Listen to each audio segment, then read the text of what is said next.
of metals are the first topic for today. Then we'll study about what is corrosion and what are the main requirements to perform corrosion for the metals. And the next we'll discuss about prevention of corrosion, what are the types of impurities inside them, something like this. So here you can see there is a metal which is after reduction or electrolysis it is formed, but it is still saying that I contain some impurities with me and I want to get purified. So we have a scientist. So from here, whichever the copper is coming from to the electrolyte will be again joining to the pure metal. So what will happen is, for example, at the starting, sulfur and carbon dioxide also. So what these will do,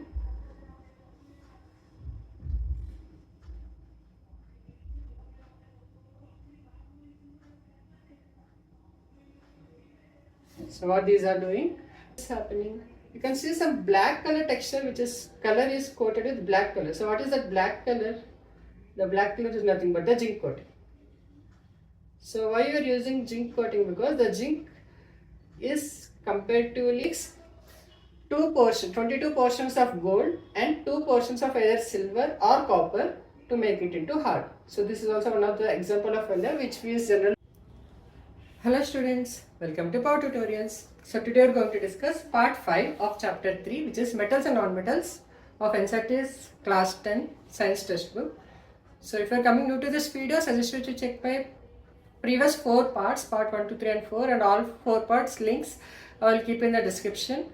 So if you have want to start from the starting, I suggest you check from the all 4 parts. So let's start with today's part 5. So the agenda for today, we will discuss about 4 topics. The first one is refining of metals, like which are in the part 4 we have studied about high reactive metals, low reactive metals, medium reactive metals, what are the processes to be involved to extract from the ores. So after we're extracting from ores, we need to again refine it. So we'll study about refining of metals as the first topic for today.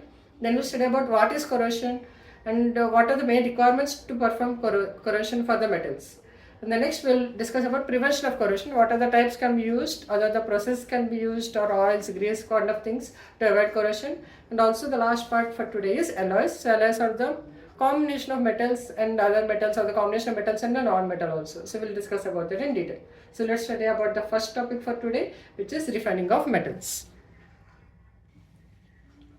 So what happened in the previous class? So the ending we forgot some minerals, some metals which are extracted from ores. So we have total 3 discussed. We have a high, medium and low. For high metals we have performed directly for reduction process, we can separate out the required content from the ore. Whereas for medium reactive metals, they form either in sulfides or carbonates. So for carbonates, we use calcination process, we reduce it to oxides, and then from oxides again reduce to get the required metal. Same way, if it is present in sulfide ore, then we use it roasting process. Roasting is heating in the absence of air, and then we'll extract into oxides, and then we'll again reduce to the required metal. Whereas with low reactive metals like gold, silver, they usually occur in the natural form. Whereas for few metals like copper and magnesium, they sometimes exist in sulfide form. So just by heating, it will again convert into oxide, and from oxide we will get the required metals. So what will, after getting the required metals, what will be there is, they will also have some impurities inside them, something like this. So here you can see there is a metal which is after reduction or electrolysis it is formed, but it is still saying that I contain some impurities with me and I want to get purified. So we have a scientist here and he is saying that no fear, I am here. So he is simply saying that I have a process called electrolytic refining. So using that refining process I can purify. So we'll see how he will purify.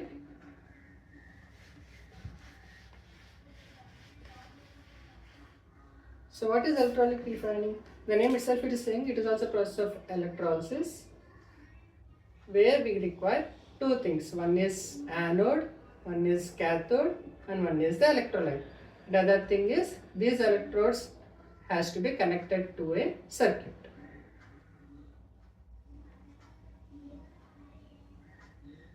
So what is the positive electrode? Positive is always anode.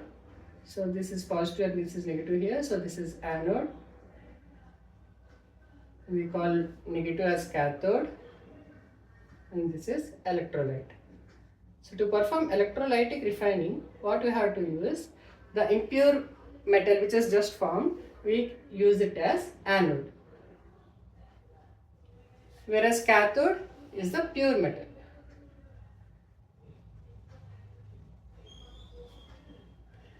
In the electrolyte, we have to use the metallic electrolyte. For example, if you are using impure copper solution, I mean copper metal, and we are using pure copper metal, then the electrolyte can use is CuSO4, that is copper sulfate. The same way, with respect to the different metal, you can use the different type of electrolytes. So what will happen if you pass current through it? So from the cathode, from the impure metal, that is from anode. So example copper here. So what will happen at the anode is it will distribute to Cu plus and copper is 2, so Cu plus 2 and 2 minus will be separated out. So what will happen to this? Whichever the pure copper is present, it will emitted out to the electrolyte. So at the cathode, this copper will be combining with electrons to form again copper. So this is at anode and this is at cathode. So from here, whichever the copper is coming to the electrolyte will be again joining to the pure metal. So what will happen is, for example, at the starting, this is 2 mm, suppose this thickness is 2 mm and this thickness is also 2 mm. At the ending, what will happen is the thickness of the impure metal anode will become 1 mm and this becomes, suppose practically it will not be 3, but let's consider as ideal case, where the impure metal which is present will be captured, pure metal which is present in here will be supplied to the electrolyte, from electrolyte again will go to the cathode and this part will become thicker. So what is happening, for suppose if it not only pure copper, some other copper also might come down. So what will happen is, here they will form as a mud. So this mud we call it as the anode mud. So anode mud is the impurities which are deposited at the bottom.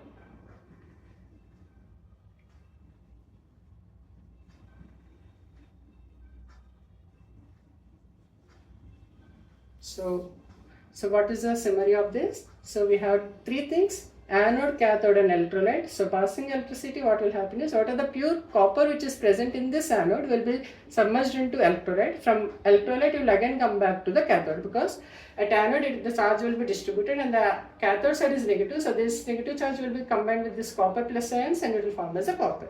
So simply the pure copper element, that is a cathode, will keep on increasing, where the impure metal will be keep on diminishing, because the pure amount will be coming to electrolyte, from electrolyte again go to the cathode to form the pure copper. So in this way we are refining whichever is the impure metal we form from the reduction of the electrolytic process which will happen in the previous case. Clear?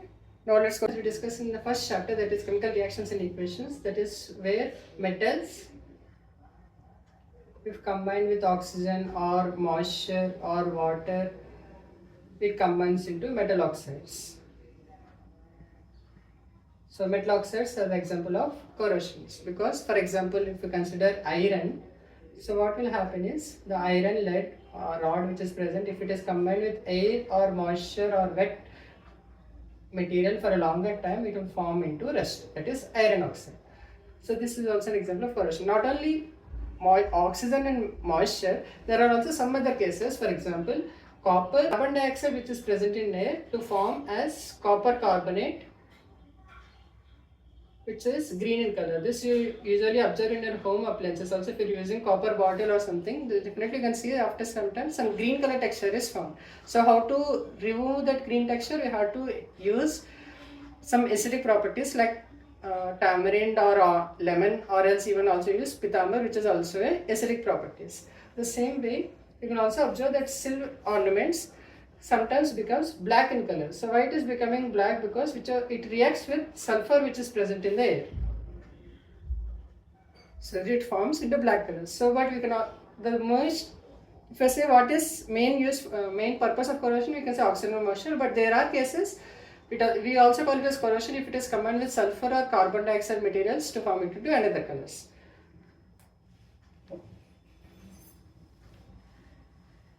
You can simply see that if it is a metal is present,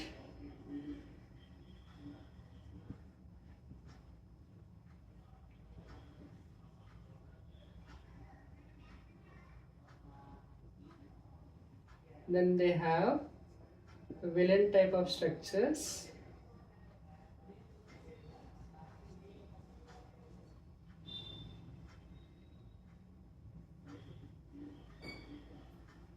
These are oxygen, water, and sometimes sulfur and carbon dioxide also. So what these will do?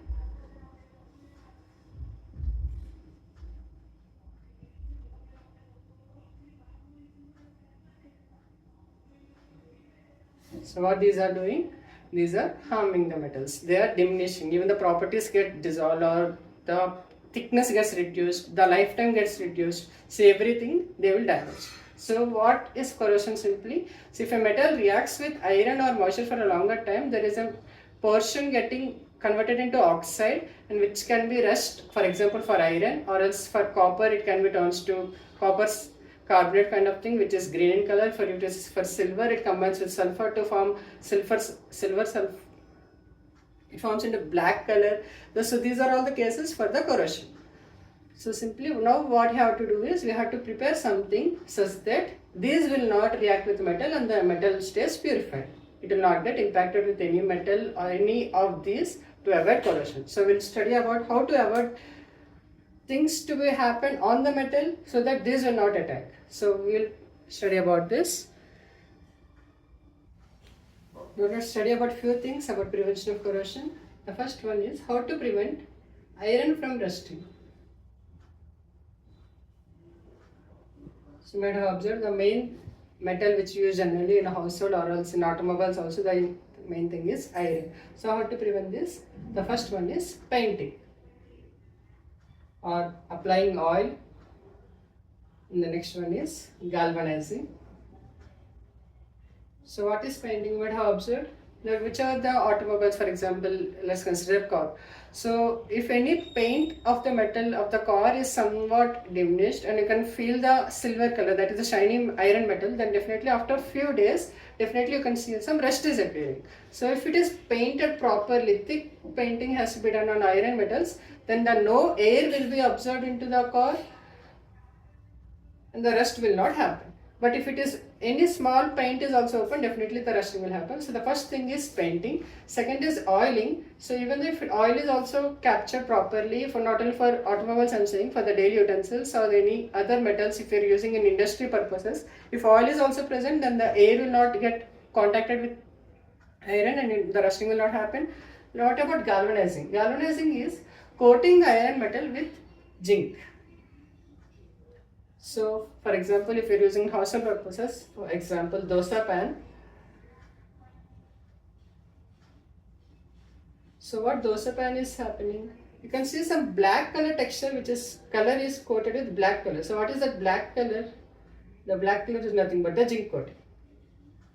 So, why you are using zinc coating? Because the zinc is comparatively less reactive compared to iron. So zinc is more reactive compared to iron, so it will not allow air to pass through it. So it will keep on protecting such that the air which is present in, oxygen which is present in air will not get contacted with the iron. Okay. So galvanizing is mixing, like coating the iron materials with zinc. And the next is alloys, we'll study in detail. So let's discuss about alloys. So alloys are the combination of metal and other metals, or else metal and a non-metal. So why it is important? For example, let's consider iron. So iron is a very good metal, but it has few defects. Like example, it will easily expand if there is a heat, or else it can be easily bent because it is not that much rigid when compared to other metals. So how to make it more hard? We have a combination, for example, iron. If you mix with just small percent, that is 0.5% of carbon, it becomes too hard and can be easily used for all the construction purposes. And the main useful alloy in daily life is stainless steel. If iron is mixed with nickel and chromium metals, so what will form? It will form into stainless steel. So what is the main advantage of stainless steel? Stainless steel is rustless. So it cannot be rust even though if it is exposed to water, air or any other oxides also. Okay.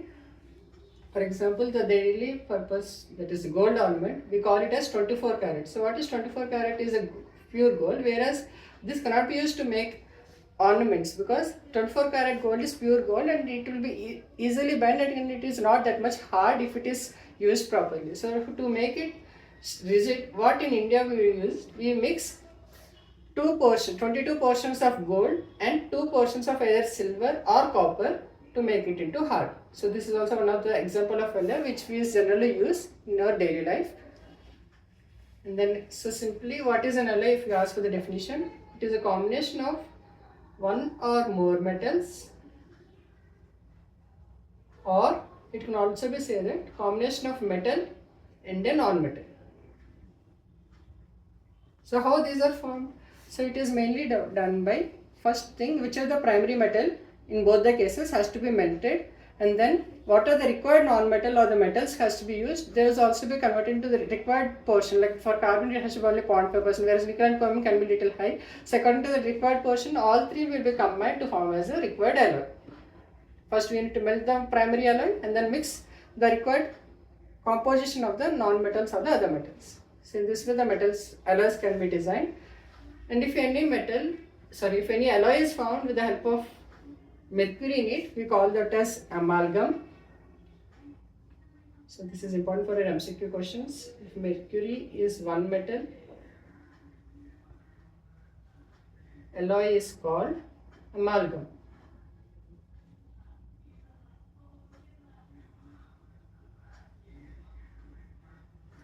So you might have also heard about these two alloys, brass and bronze.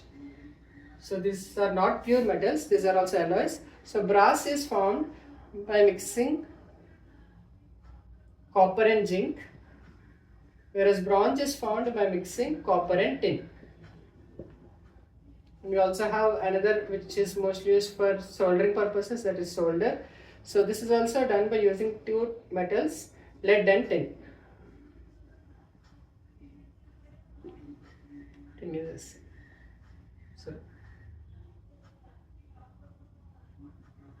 okay. Let us be with tin lesson. So in this way I can say that all the alloys are found that is using one metal as a primary and other metals as secondary, and also a combination of one metal and a non-metal. So in this way all the topics of metals and non-metals has been concluded. So if you have doubts with respect to this chapter, please do comment so that I can check and answer it respectively. So after this class I will try to make another video on the in-text question, that is inside chapter what are the questions are mentioned, and also the back exercise questions I will try to complete, or else I will also take a live session so that I can solve it within a faster time. Okay, so let's meet with exercise questions of this chapter in mostly by next week, and we can conclude the exercise questions as well. So as I mentioned, if you have any doubts with respect to this video or in the previous parts also, you can check those parts and comment it so that I can check and answer respectively. So please do like if you like this content, and also share with your friends so that it can reach to more people. Thank you.